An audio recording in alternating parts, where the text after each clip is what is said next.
Praise the Lord. तुमचं स्वागत आहे माझ्या बहिणीनं भावांनो संध्या दिवसे चॅनलमध्ये.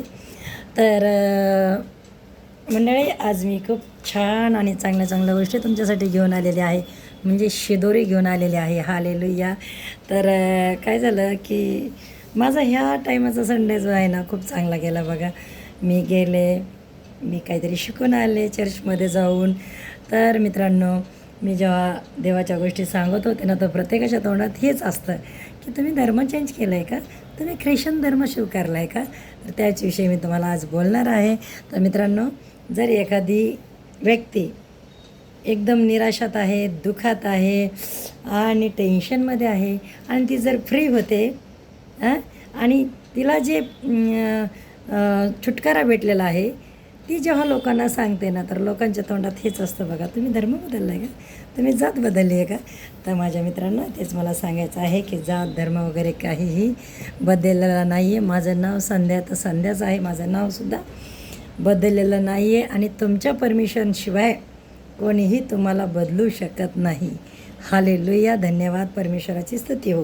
हे ज्या गोष्टी मी बोलते, परमेश्वराचे जे वचन सांगते तुम्हाला, हे आहे परमेश्वरासोबत असलेलं माझं रिलेशन. तर माझं गेल्या 26 वर्षापासून मी प्रभूच्या मार्गात चालत आहे, 25 वर्षापासून. आणि त्या मानाने मी खूप काही कार्य देवाचं करायला पाहिजे, पण नाही करू शकले, कारण बरेच अप डाऊन आले जीवनामध्ये आणि बरेच प्रॉब्लेम पण आले. परमेश्वराला धन्यवाद, कारण देवाच्या वचनात लिहिलं आहे की जेव्हा तुम्ही ह्या मार्गामध्ये चालता, जे स्वर्गीय मार्ग आहे त्याच्यामध्ये चालता, तर त्याच्यामध्ये कठीणाई आहे, त्याच्यामध्ये मरणाची भीती पण तुम्हाला येते कधी कधी. तर बरेच परीक्षाला तुम्हाला सामना करून परमेश्वरासोबत राहत तुम्हाला चालायचं असते. आता समज उदाहरण घेऊया, 2 रस्ते आहेत, ठीक आहे. एक आहे तकलिफीने भरलेला रस्ता आणि एक आहे एन्जॉयमेंट. तर कोणता रस्ता तुम्ही चुनणार बरं, खरं सांगा मला, आहे ना. तर तुम्ही चांगलाच मार्ग जिथे आपल्याला बिंदास मन मर्जीने राहायला भेटतं, आहे की नाही. बॉलिवूडच्या गाण्यावर नाचायला भेटतं, पोटभर पिक्चर बघायला भेटतात, कधी उठा कसंही बोला, है ना. कोणाला माफ करू नका, बरोबर आहे की नाही. कठोर होऊन वागा, मनामध्ये 17 वर्षाच्या गंदगी ठेवा, गोष्टी ठेवा, तिथे तुम्हाला तकलीफ नाही आहे. पण एक असा मार्ग आहे ज्यामध्ये तुम्हाला प्रॉब्लेम आहेत, पण आनंदही आहे, खुशी पण आहे, सामर्थ्य पण आहे. आणि हे सर्व कोणाकडून पुरवठा होतं माहिती आहे? सर्वशक्तिमान परमेश्वराकडून.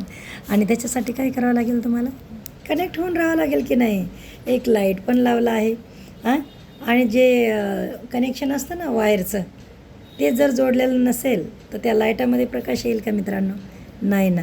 तसंच आहे परमेश्वरामधलं जीवन. जेव्हा आपण परमेश्वराशी कनेक्ट होऊन राहतो, तेव्हाच आपल्याला देवाची ओळख होते, देवाच्या काही गोष्टी आपल्याला कळतात, आहे की नाही. आणि तेव्हाच आपण लोकांसमोर कॉन्फिडेंटली बोलू शकतो. धन्यवाद. परमेश्वराची स्तुती हो मित्रांनो. तर रविवारी काय झालं, मला खूप छान वाटलं की जे निराशाने भरलेले, जे आपल्याच विचारात चालतात, निराशेच्या विचारात,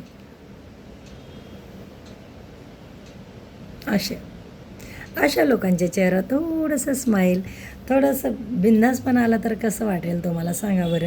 तर ते नक्की माझी कोशिश असते. मी रिक्षावाला जर एखादा नाराज आहे, बाबा बिचारा टेन्शनमध्ये आहे, तर त्याला नक्की मी पता सांगते की बघा, सर्वशक्तिमान परमेश्वर आहे, त्याच्याजवळ आनंद आहे, खुशी आहे, आणि हे सर्व परमेश्वराचं जे राज्य आहे ते फ्री आहे, सगळ्यांसाठी आहे, सगळ्यांसाठी त्याचा दरवाजा ओपन आहे. आणि मित्रांनो, जाती धर्म मनुष्याने केला, देवाने नव्हे, बरोबर आहे की नाही. तर मला सांगा, मी निराशात होते, टेन्शनमध्ये होते, माझ्या जीवनामध्ये मी दबलेली होते टेन्शनने, निराशाने, आहे की नाही. तर खरा माझा जीवन प्रवास मी एकदा तुमच्यासमोर सांगणार आहे, पण त्याला टाईम आहे अजून. मी खूप चांगल्या प्रकारे मला सांगायची इच्छा आहे माझा जीवनाचा प्रवास तुमच्यासमोर, तर ती कोशिश करणार आहे मी एक दिवशी. पण छोट्या गोष्टी मला सांगायच्या वाटतं की मी पहिला व्हिडिओ बनवला वागणुकीवर. तर आपल्या वागण्यामध्ये छोटे आपण बदल केले आणि छोट्या गोष्टीपासून सुरुवात केली ना चांगलं करायला, तर नक्कीच आपण एक चांगला माणूस बनू शकतो. बरोबर आहे की नाही? आपण जास्त फोकस कशावर करतो माहिती आहे का?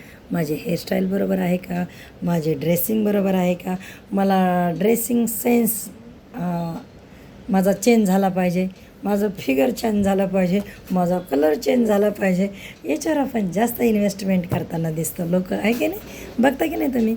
खूप लोक याच्यावर जास्त आपला टाईम गमवतात आणि देवाचं नाव काढलं ना तर त्यांना असं होतं, बोर व्हायला लागलं. बरोबर आहे की नाही? त्यांना म्हणजे देवाच्या गोष्टी आवडत नाही मित्रांनो. असे लोक आहेत काही काही की आळस देतात, लगेच असं करतात, असं करतात, कारण त्यांना रसच नाही, त्यांना इंटरेस्टच नाही. बरं, अशी पण गोष्ट आहे की बघा, आपल्याला एखाद्या पदार्थ खाण्यामध्ये इंटरेस्ट नसतो, पण जेव्हा आपण ते पदार्थ घेतो, खातो, टेस्ट करतो, चाखून बघतो, तेव्हा काय होतं मित्रांनो की आपल्याला त्याची गोडी लागते की अरे बापरे, खूप टेस्टी आहे खरंच, खायला पाहिजे आपण हमेशा. बरोबर आहे की नाही?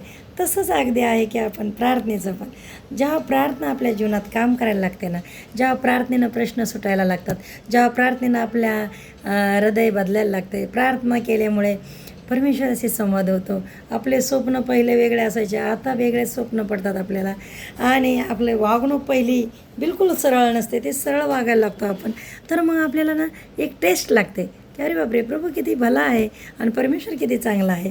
आणि ते मनुष्य मग काय करतं, आपलं जुनं वर्तन सोडून परमेश्वराच्या इच्छेप्रमाणे वागायला लागतं आणि त्याला लोक म्हणतात की धर्म बदलला, जात बदलली. आहे की नाही? धन्यवाद देवाला. तसंच माझ्याबद्दल पण असं लोक म्हणतात की धर्म बदलला तुम्ही. तर मी त्यांना सांगत असते, बाबांनो, माझे कपडे बदलण्याचं कोणाला सामर्थ्य नाही.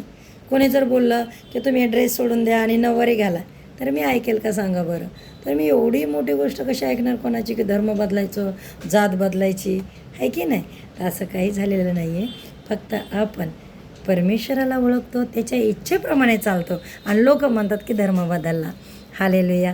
तर परमेश्वराला मी स्तुती करते, धन्यवाद करते की जे कोणी परेशानीमध्ये असता येईल, जे कोणी निराशात असतील, ज्या कोणाला असं वाटत असेल जीवन नको आहे, टेन्शनमधून जात असतील, त्यांना माझी हात जोडून नम्रतेची विनंती आहे की देवाला ओळखा, देवाला ओळखा आणि जीवन वाचवा, तुमचा आत्मा गमवू नका. आजकाल मी याला यूट्यूबला बघितलं, व्हिडिओ बघितला मित्रांनो, तुम्ही पण बघितलं असेल, रोहिणी काहीतरी नाव आहे त्या सिस्टरचं, आणि 25 वर्षाच्यात, केवळ 25 वर्षाच्यात, आणि त्यांचं ते ग्रामपंचायत हॉटेल होतं, ते बघितलं असेल तुम्ही व्हिडिओ, ते बघितलं. अक्षरशः मला खूप वाईट वाटलं. किती सुंदर होती ती बहीण, आणि मरायच्या आदल्या दिवसापर्यंत तिने रील्स बनवले. बरोबर आहे की नाही? आणि नवरा बायको किती खुश दिसत होते. मग झालं काय असेल की त्यांनी गळफास लावून घेतला मित्रांनो. तर ह्या सिक्रेट गोष्टी आपल्याला माहीत नाही आणि त्यामुळे आपण फसल्या जातो. आम्ही एक गाणं म्हणतो बघा, ते मी एक व्हिडिओ बनवला आहे त्याच्यावरती की दुनिया में धोका पे धोका है, ते गाणं बघा तुम्ही. दुनिया में खुशी नहीं है, धोका है हर घडी, असं ते गाणं आहे परमेश्वराचं. तर प्रभूला मी स्तुती करते, धन्यवाद करते मित्रांनो. काही कारण वेगळंच असतं मरायचं, कारण आपल्या दिमाखावर काही गोष्टी, म्हणजे सॉरी गॉड, हालेलुया, काही दुष्ट आत्म्यांनी कब्जा केलेला असतो मित्रांनो. म्हणजे सैतान असं बुद्धी देतं आपल्याला, आपल्या मनाचा ताबा घेतं दुष्ट आत्मा, आणि आपल्याला सांगतं कर तू आता आत्महत्या कर. आणि कुठं होतं माहिती आहे की सगळं जास्त प्रेम असणाऱ्या जोडप्यामध्ये, की म्हणजे जोडीदाराने थोडं दुखवलं, जोडीदाराने थोडा संशय घेतला, जोडीदाराने आपलं ऐकलं नाही, की काही लेडीज काय करतात, जीव द्यायला निघतात की मला असं करू नका बरं का, मी जीव देईल, आणि असं मजाकमध्ये त्या गोष्टी होतात आणि दुष्ट याचाच फायदा घेतो. तर त्याच विषयी मी तुम्हाला सांगणार आहे की मित्रांनो, हे जे संसार दिसतो ना, हे सांसारिक जीवन, असे 2 प्रकारचे एक जीवन आहेत, जे एक दुनिया आहे, दुनिया ही जी दुनिया दिसते ना आपल्याला, भौतिक दुनिया, तशा 2 प्रकारच्या दुनिया आहेत अजून. एक आहे अंधकाराची दुनिया आणि एक आहे प्रकाशाची दुनिया. तर प्रकाशाच्या दुनिया कोणाची आहे? परमेश्वराची. आणि अंधकारच्या दुनियावर कोण सत्ता करतं? दुष्ट आत्मे, सैतान. हालेलुया. तर मी एक चॅनल बघत होते मित्रांनो, आणि तिथे असे अनेक बहिणी भाऊ येतात की जे आपले अनुभव सांगतात की सैतानाने त्यांना ते सैतान नाही म्हणत त्या गोष्टीला, ते म्हणतात माझा पूर्वज, माझी आई वारली होती आणि तिनं आम्हाला सोडलं नाही, तिची मला सावली दिसते, तिचं मला उपस्थिती जाणवते. तर मित्रांनो, एकदा मनुष्य मेला की त्याचा संपर्क ह्या पृथ्वीतून म्हणजे तो ह्या दुनियातून निघून जातो, बरोबर आहे की नाही, तो आत्मा. तर त्याचा फायदा दुष्टात्मे घेतात आणि दुष्टात्मे त्या रूपाने त्यांच्या जीवनाला पजेस्ट करतात, ताबा घेतात त्या जीवनाचा. आणि मग काय सुरू होतं ते की इथं कोंबडं कापा, तिथं बकरू कापा, मला असं का नाही झालं, मला ते का नाही केलं. मग आपण भोळे बाबडे लोक म्हणतो बाबा देवी रुष्ट झाली, देवी नाराज झाली, हे नाराज झालं, हे वारं आलं माझ्या अंगामध्ये, ते वारं आहे. ते वारं असलेल्या माणसाच्या पाया पडतात लोक, आणि ते वारं असलेला माणूस पण पाया पडून घेते खुशाल. त्याला असं वाटतं की आपण देवच आहोत, आणि लोक पण म्हणतात देव आहे बाबा त्याच्या अंगामध्ये. तर मित्रांनो, खरा देव असा तुम्हाला ह्या भौतिक गोष्टीसाठी रुसत नाही. खरा देव तुम्हाला असं परेशान करत नाही की मला कोंबडं काप, मला बकरू काप, मला का नाही नैवेद्य दिला, मला का नाही असं केलं. नाही, परमेश्वराची पवित्र प्रीती त्याने आपल्या बलिदानातून दाखवली आपल्याला. परमेश्वर मनुष्य बनवून दुनियात आला आणि त्याने क्रूसावरला मरण स्वीकारला आपल्यासाठी, मानवजातीला मुक्त करण्यासाठी. कशापासून? पापापासून, पापाच्या वेढ्यातून आपल्याला सोडवण्यासाठी खुद परमेश्वराने आपलं रक्त सांडलं. आज मी एक व्हिडिओ केला आहे बघा, तो नक्की बघा आणि कमेंट्स करा मला की खरीदा तूने अपने रक्त से काम आऊ तेरे लिए. मला पण नाचू वाटतंय बघा. बॉलिवूडचे गाणे, संगीत किती जबरदस्त असते ना. कोंबडी पळाली तंगडी धरुणी, आणि दुसरे पण आहे ना, दिल जिगर नजर, मतलब अनेक गाणे असे आहेत की म्हणजे डान्स येतो त्या गाण्यावरती, आहे की नाही. पण का मी नाचत नसेल त्या गाण्यावरती, का मी व्हिडिओ बनवत नसेल त्या गाण्यावरती?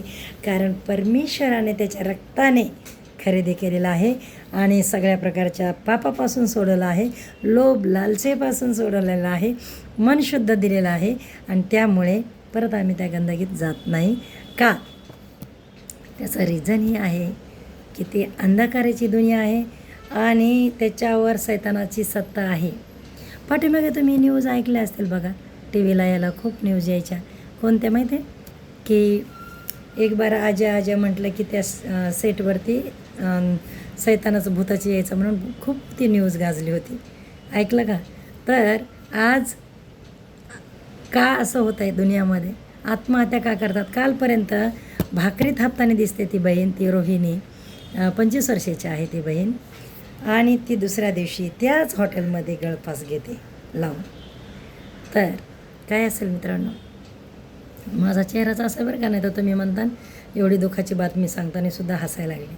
नाही, बिलकुल नाही, मला देवाने अलाउड केलेलं नाही आहे. देवबापा म्हणतात की हसायच्या ठिकाणी हसा आणि रडायच्या ठिकाणी रडा, रडणाऱ्यासोबत रडा, हसणाऱ्यासोबत हसा, म्हणून परमेश्वराचं वचन सांगतं आहे मित्रांनो. तर हे का घडतं आहे? आणि मग सर्व त्याचा शोध घेतात की त्यांना काही टेन्शन होतं का, त्यांना कोणी टॉर्चर करत होतं का? हां, तर याचं रिझन आहे दुष्टात्मे आपल्या जीवनाचा ताबा घेतात, आपल्याला तशी बुद्धी देतात की करा असं, आणि त्या माणसाची इच्छा नसते मरायची मित्रांनो. ती बुद्धी, ती विपरीत बुद्धी देणारा ते दुष्टात्मा, सैतानाची आत्मा. बरं, हे दुष्टात्मे आले कुठून, सैतान आलं कुठून, याच्यावरती मी एक व्हिडिओ नक्की बनवेल तुमच्यासाठी. आणि मग नक्की मला कमेंट्स करा आणि तुमच्या प्रतिक्रिया कळवा, म्हणजे मी असे छान छान व्हिडिओ तुमच्यासाठी बनवेल. हालेलुया, धन्यवाद परमेश्वराला. मित्रांनो, चेहऱ्यावर खुशी नसेल ना, आनंद नसेल ना, तर लईच विचित्र चेहरा दिसतो बघा. मीच रागात आले ना, स्वतःला बघते, अरे बापरे, भयानक चेहरा दिसतो. तर परमेश्वराने सांगितलं आहे कोणत्याही गोष्टीची चिंता करू नका, आनंद करा. मग तुमचा प्रश्न असा असेल की मुलांची फीस भरायची आहे ना, काही शेतकऱ्यांना वाटत असतं पेरणीजवळ आली आहे, पाऊस नाही, मग चिंता कशी नाही करायची? मुलगी लग्नाला आलेल्या आहेत, मुलाचं लग्न करायचं आहे ना, नातवाचं ॲडमिशन करायचं, चिंता नाही तर कशी आहे? चिंता करायलाच पाहिजे असे काहीतरी लोक म्हणतात. नाही, एक जिम्मेदारी निभावणं वेगळी गोष्ट आहे, चिंता करणं वेगळी गोष्ट आहे. चिंता केल्याने तुमची कोणतीही कामं बरोबर होत नाहीत. चिंता करताय म्हणजे तुमचा भरोसा देवावर नाही आहे. परमेश्वर म्हणतो माझ्यावर भरोसा करा. स्तोत्रसंहिता 55च्या 22व्या वचनामध्ये, 55 अध्याय 22वं वचनमध्ये परमेश्वराचं वचन सांगतं आहे की तुझी सर्व चिंता माझ्यावर टाक, म्हणजे मी तुला सांभाळेल.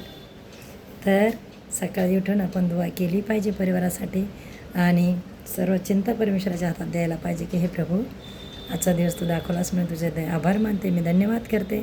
आणि पिता परमेश्वरा, माझे हे दिवसभराचे कामं आहेत, तू माझी सहायता मदत कर प्रभू. माझ्या लेकराविषयी मला खूप चिंता वाटते, ती चिंता तुझ्या हाती सोपवते. आणि पिता, माझ्या घराचा तू ताबा घे. माझे लोक असे वागतात, त्यांना तू चांगली बुद्धी दे पिता परमेश्वरा. आणि जी चिंता आहे तुमची, फॉर एक्झाम्पल मी दिलं तुम्हाला, ही परमेश्वराच्या हातात सोपवा. पहिलं काम तुम्ही हे करा की प्रेयर करा. पहिलं काम परमेश्वराच्या हातात आपली चिंता, आपलं जीवन सोपवा. आणि त्याचे आभार माना की तुम्ही रात्रभर कशी झोपलो. तर रात्री तर लाईट नव्हती बघा, तर लोक म्हणतात मला झोपच नाही झाली माझी आणि खूपच खराब झाला दिमाग. मी एकदाही नाही बोलले की शी बाबा लाईट कधी येणार आहे, किती गरमी होते, बिलकुल नाही बोलले. माझ्या मुलीला पण मी हवा घालत होते असे हे घेऊन, असं बुक्स वगैरे घेऊन, असं हे बघा अशी, आणि तिला पण मी सुख देत होते आणि मी पण घेत होते अशी हवा. अरे हमेशाच आपण ए सीमध्ये असतो, हमेशाच आपण फॅनच्या हवेमध्ये असतो. ज्या झोपडीमध्ये फॅनच नाही, ए सी नाही, ते लोक जीवन कसे काढत असतील मला सांगा बरं. तर आपण तो पण अनुभव घेतला पाहिजे एखाद्या वेळेस आला तर, बरोबर आहे की नाही. कधी कुठे चालायचं काम पडलं तुम्हाला, रिक्षा नाही, तिथे चालण्याचा आनंद घ्या. माझी वॉकिंग होत आहे असं बोला. कोणी उठत नसेल पाणी प्यायला आणि पाणी पाहिजे तुम्हाला, उठून घ्या स्वतः, दुःख नका करू. आपण सांगतो, मग ते लेकरं म्हणतात अगं मम्मी मी बिझी आहे ना, मी कामात आहे ना, मग नाही ऐकलं म्हणून त्याचं टेन्शन, मग मन खराब. मग अजून काय मम्मी लोक तर खूप बडबड करतात आणि डोकं खराब करून घेतो आपण. का? लेकराने माझं ऐकलं नाही. जिथे गरजच नाही दुसऱ्यांची तिथे स्वतःच कामं करा, खूप काय आनंद येईल तुमच्या जीवनात. आणि दुसऱ्यांचं पण करा, लेकरांचं पण करा, की त्यांना लाज वाटेल उद्या की माझी मम्मी जवान असताना माझे किती कामं करायची. असं वागलात ना तर तुम्हाला टेन्शन येणार नाही. हालेलुया. यादाने मी तशीच करते. जेवायला बसलं आणि कोणी म्हटलं ना मम्मी कांदा पण नाही घेतला, काकडी पण नाही, थांब मी आत्ता आणते. आणि तोंडात एक घास ठेवून मध्ये जा चावत आणि या. लेकरं बघतात आपलं वर्तन आणि लेकरं म्हणतात, नाहीतर दुसऱ्या वेळेस काम सांगलं ना, लेकरं काय म्हणतात नाही ते का, दुःख होतं आहे त्यांना. असं म्हणतात, मी जेवत होतो ना, मला जेवता उठवलं, एवढं दुःख जेवताना उठवलं म्हणून. तर अशा प्रकारे आपण जीवन जगलं ना तर खरंच आपलं खूप इझी होईल जीवन. आपणच कठीण केलं आहे मित्रांनो. छोट्या गोष्टीमध्ये टेन्शन घ्यायचं, छोट्या अपेक्षा करायच्या लेकराकडून, नवऱ्याकडून. मला तर कसलं गिफ्ट नाही, बड्डे झाला, ॲनिव्हर्सरी वाटलं होतं बरं का कोणीतरी काय द्यावा, पण जाऊ दे म्हटलं आता काय, आपल्याला नाहीच आहे तर कोणी देत तर काय करायचं. म्हटलं सगळंच काही भेटतं आहे ना, धन्यवाद देवाला. थोडा बघा तुम्ही माझा व्हिडिओ बड्डेचा. नाराज आहे थोडी अशी. कशामुळे नाराज? अपेक्षा केल्या मी खरंच अपेक्षा केल्या. मी म्हटलं देवा, मी लोकांना संदेश देणारी बाई आहे, मी काय या लोकांच्या अपेक्षा करेन. मुद्दाम परीक्षा आली माझ्या जीवनात. एका वर्षी मला दिलं होतं नवऱ्याने गिफ्ट, ते पण मीच बोलले होते, मी सुचवलं होतं की आज ॲनिव्हर्सरी मला गिफ्ट द्या बरं का म्हणून. तर आनंद मांडण्यावर आहे की नाही. आणि काही व्हिडिओज बघते मी तर बोलतात धन्यवाद देवाला, असं बोलतात. काय बोलतात माहिती आहे, कोणीतरी असं बोलून गेलेलं आहे. अरे कोणीतरी ते कसं होतं तुम्हाला माहिती आहे का, त्यांचं कॅरेक्टर कसं होतं तुम्हाला माहिती आहे का. जे सत्याने वागा म्हणणारी व्यक्ती ती लबाडही असू शकते, तुम्हाला माहिती आहे का कोण बोललं असं. असे काय लोक. पण माझ्या प्रिय बहिणींनो, भावांनो, परमेश्वराचं वचन काय बोलतं आहे हे महत्त्वाचं आहे. सर्वशक्तिमान परमेश्वराने हे सृष्टी निर्माण केली ना, तर त्याने त्या सृष्टीला काही नियम पण दिलेले आहेत, हे लक्षात ठेवा. परत एकदा बोलू, ही सृष्टी बनवली ना परमेश्वराने, तर याचे पण काही रूल्स आहेत. कसं वागायला पाहिजे, काय करायला पाहिजे, काय नाही करायला पाहिजे, आणि काय केल्याने तुमच्या जीवनामध्ये खुशी येते, काय केल्याने तुमच्या जीवनात टेन्शन येतं, हां, कोणते रूल तुम्ही ब्रेक केल्यानंतर तुमच्या जीवनामध्ये प्रॉब्लेम येतो, हे सगळं देवाचे वचन वाचा. म्हणजे तुम्हाला कळेल की काय नियम आहेत सर्वशक्तिमान परमेश्वराचे. हालेलुया. आणि बघा, भविष्यकाराकडे तुम्हाला जायची गरज नाही भविष्य बघायला. किती लोक बाबा लोकांना पैसे देतात, मला धनप्राप्ती पाहिजे, माझ्या मुलीचं लग्न होऊन पाहिजे, मला तोच नवरा पाहिजे, मला हाच नवरा पाहिजे, याच्यासाठी पैसे देतात, पूजा करून घेतात आणि लफड्यात पडतात, प्रॉब्लेममध्ये पडतात, बंधनात पडतात. परमेश्वराने मना केलेला आहे माझ्या बहिणींनो, भावांनो. आता बघा, एक गंमत सांगते. लोकांचे खूप खूप असा सोपा प्रश्न आहे बघा. काय असतो लोकांचा प्रश्न माहिती आहे का? सॉरी बरं का, हालेलुया, परमेश्वराला स्तुती हो. लोकांचे प्रश्न काय असतात माहिती आहे का? लय टोचत होती, पेन तर काढून ठेवले, धन्यवाद देवाला. लोकांचे प्रश्न काय असतात माहिती आहे का? जर परमेश्वर आहे तर मग बलात्कार काय व्हायलेत, आणि जर मग परमेश्वर आहे तर मग लफडे का चाललेत या दुनियामध्ये? बायका असून लोक बायकांना बघतात, नवरे असून काही बायका नवऱ्यांना लोकांना बघतात. सॉरी बरं का, काही चुकलं हुकलं माफ करून घ्या. तर हे असं मग देव आहे तर अशा का बरं दुःख, आणि देव आहे तर गरिबी का बरं? माझ्या ऐकणाऱ्या बहिणींनो, भावांनो, आत्मिक जगत जे आहे त्याचे काही नियम आहेत, आणि ते तुम्ही माहीत नसल्यामुळे आपण दुष्ट आत्म्याच्या चंगलमध्ये फसतो. बरेच लोकांचे अनुभव मी ऐकले की मला अशी स्वप्न पडले, मला अशी भीती वाटते, मला असं प्रगट झालं, मला इथे असं दिसलं. ते खोटं करत नाही आहे, एक गोष्ट लक्षात घ्या. काही लोकांचं नाटक काय माहिती आहे का? हे तुम्ही सुशिक्षित असून अंधश्रद्धेवर विश्वास ठेवता. सैतान म्हणजे अंधश्रद्धा वाटते त्यांना, म्हणजे सैतानाच्या कृतीला आपण खतपाणी घालतोय. सैतान खुश होत आहे, वाव मी झगडा लावला कोणाला माहीत नाही, वाव मी संसार तोडला कोणाला माहीत नाही, मी व्यभिचारामध्ये पाडलं कोणालाच माहीत नाही, मी आहे कारण त्याचं. आपण मनुष्यालाच दोष देत राहतो. हालेलुया, धन्यवाद परमेश्वराला स्तुती हो. समुद्राला पण एक दायरा दिला देवाने, त्याला पण एक सीमा दिली. समुद्राला पण त्याचा दायरा तोडत नाही समुद्रसुद्धा, बरोबर आहे की नाही? त्याची एक सीमारेखा आखून दिली देवबाप्पाने. तसंच काही टेरिटरी आहे, काही प्रदेश आहे, काही जागा आहेत जे दुष्टात्म्याच्या आहेत, काही गोष्टी आहेत ज्यामुळे आपण त्यांना आमंत्रण देतो आपल्या जीवनात, सैतानाला. हालेलुया. आपलं खोटं बोलणंसुद्धा सैतानाला आपण आमंत्रण देतो. एकदा खोटं बोलायला लागला एखादा माणूस, सतत खोटं बोलतो, सतत. तुम्ही एकदा अनुभव घेऊन पहा. त्यामुळे आम्ही अगर खोटं बोलत नाही असं नाही म्हणत मी, छोटे छोटे खोट्या गोष्टी नाही म्हणता येत, की वाचण्यासाठी, किंवा एखादी गोष्ट बाबा पांगू नये, किंवा एखादी गोष्ट बाबा प्रॉब्लेम होऊ नये कोणाच्या जीवनात, म्हणून छोटंसं खोटं बोलतो ना आपण. त्यासाठी सुद्धा आम्ही क्षमा मागतो देवाला, प्रभू क्षमा कर. पण दुनियामध्ये तर मोठे खोटे काय झालं मग, लय मोठं खोटं नाही बोललं ते, कोणी सगळेच खोटं बोलतात असं म्हणतो आपण. आपल्याला आपला फायदाच नाही कळत.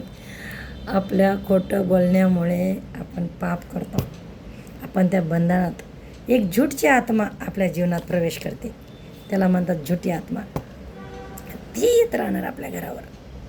आपण खोटं बोलायला लागलो की आपले लेकरं खोटं बोलायला लागतील, बरोबर आहे का नाही? आणि आपण सत्याच्या मार्गात चाललो तर आपले लेकरं एक ना एक दिवस आपल्या सत्याच्या मार्गात चालायला सुरुवात करणार. मित्रांनो, असंच मी हेल्थविषयी मी सल्ला देत असते लोकांना. जे फॅट वाढलेला असतो ना, असं पोट वाढलेलं असतं, मग उठायला बसायला त्रास होतो, टॉयलेटला त्रास होतो, बरोबर आहे की नाही? आणि दवाखान्याच्या फेऱ्या वाढतात. तर मी म्हटलं, एका पती पत्नीला मी सांगत होते की असा ऑनलाईन आमचा फ्री क्लास आहे, आरोग्याविषयी सांगत होते. तर त्यांनी काय केलं, माझा नंबर घेतला, सेव्ह करायचा पत्ता नाही. बरं, सेव्ह केला तर केला नाही. मी म्हटलं तुम्हाला लिंक पाठवली मी हेल्थ क्लासची. त्यांनी काय केलं माहिती आहे का, नाही आमच्या फोनमध्ये ना हे नाही आहे, रिचार्ज नाही केलेला, बॅलन्स संपलं आहे फलानं बिस्तानं. आणि ती त्यांची 14 वर्षाची मुलगी इतकी खुश झाली होती माझं ऐकून, की तिला असं वाटलं बाबा आपले मम्मी पप्पा दोघांचे पण वजन कमी होईल आणि हे आंटी छान बोलायल्यात असं ती खुश होती बरं काय. आणि ती सांगत पण होती आपल्या पप्पाला की पप्पा हे करा ना, सेव्ह करून घ्या ना नंबर त्या आंटीचा. तर त्यांनी तिला गप्प केलं आणि मला सांगितलं की नाही नाही बॅलन्स नाही आहे, त्यामुळे हां ठीक आहे आणि ओके. तर मी म्हटलं भाई साहेब तुम्ही जे खोटं बोलायलात ना, तोंडावर बोलल्यावर काय तोंडावर बोलले, तुम्ही जे खोटं बोलताय ना ते तुमचं लेकरू ऐकायला बघा. हे बनवाबनवी जे करतो ना आपण छोट्या तर ते आपल्या लेकरावर इफेक्ट करते बघा. ते लेकरं ऐकतात आणि ते दूषित विचार आपल्या लेकरामध्ये पण घुसतात. त्यांना वाटतं आपले पप्पा खोटं बोलले होते त्या दिवशी, आपण बोललं तर काय झालं, चांगलंच असतंय, खोटं एवढं वाईट नसते असं वाटतंय. आणि मित्रांनो परमेश्वर अति पवित्र आहे, त्याला झूट बिलकुल आवडत नाही देवबाप्पाला. हालेलुया. तर कसा वाटला आजचा व्हिडिओ मला कमेंट्स करा, नक्की बघा आणि सबस्क्राईब्स करा. तुम्हाला जीवनाच्या गोष्टी आणखी मी तुम्हाला सांगत जाईल, जसं देवबाप्पा मला बुद्धी देतात. मी अनुभव घेतल्या काही गोष्टी अनुभवल्यात. 25 वर्षापासून मी परीक्षा देत आले देवाच्या मार्गात. हालेलुया. तर मित्रांनो परत एक गोष्ट सांगायची, हां त्या प्रश्नाचं उत्तर मी काही दिलंच नाही तुम्हाला. कोणतं माहीत आहे का, की मग देव आहे तर मग देव आहे तर मग आपल्याला प्रॉब्लेम काय आहे. तर मला सांगा, एक एक्झाम्पल घेऊया. परिवहन मंत्री असतात ना, परिवहन मंत्री, त्या मंत्र्याला जर आपण बोललो की काय ॲक्सिडेंट व्हायलेत आजकाल आणि लोक मरायला लागलेत, काय तुम्ही लक्ष देता की नाही, काय करता की नाही, असं जर आपण त्यांना बोललं, ते काय बोलतील सांगा बरं मला. आपण ॲक्सिडेंट होत आहेत याचा दोष त्यांना दिला तर ते काय बोलतील सांगा ना मला. तर मित्रांनो सोपं आहे की त्यांनी काही नियम लावून दिलेले आहेत. हां तुम्ही सिग्नल तोडणार, तुम्ही काही रूल्स ब्रेक करणार आणि त्याचं तुम्हाला फाईन बसणारच ना आणि ॲक्सिडेंट होणारच ना. तुम्हाला मना केलं आहे प्रवास करताना फोनवर बोलू नका, तुम्ही गाडी चालवता फोनवर बोलता तर तुमचा ॲक्सिडेंट होणारच, बरोबर आहे की नाही. तुम्ही लक्ष देत नाही, लक्ष देऊन गाडी चालवत नाही तर तुमचं ॲक्सिडेंट होणार. त्याच्यात परिवहन मंत्र्याचा काय दोष आहे सांगा. तसंच सर्वशक्तिमान परमेश्वराने तुम्हाला काही जीवनाचे नियम लावून दिलेले आहेत आणि ज्यांना परमेश्वराची ओळख होते ते लोक तुम्हाला ते नियम सांगण्याचा प्रयत्न करतात, पण तुम्हाला ते आवडत नाही. तुम्हाला सांगू, मी एक ॲक्ट केला होता माझ्या भाचीसोबत जिमला जाणाऱ्या मुलीसाठी, की 5-5, 4-4 तास म्हणजे टाईमपास करतात जातात. जिम करणं वाईट आहे असं नाही म्हणत आहे मित्रांनो, पण त्याच्यासाठी जे तुम्ही तयारी करता ती अर्धा तास. काही मुलींचं कसं असतं आहे अर्धा तास तयारी करणं, मग रस्त्यात कोणी भेटलं तर त्यांना बोलणं, टाईमपास करणं मैत्रिणीसोबत आणि मग त्या जिममध्ये टाईमपास, मग तिकडून येताना टाईमपास, मग काय किती वेळ वाया जातो, बरोबर आहे की नाही. तर नमस्कार, मी आता हे माझा व्हिडिओ अंत करते, नंतर म्हणजे बंद करते माझा व्हिडिओ, संपवते इथेच आणि परत भेटूया पुढच्या व्हिडिओमध्ये. धन्यवाद. देव तुम्हाला आशीर्वाद करो. आमेन.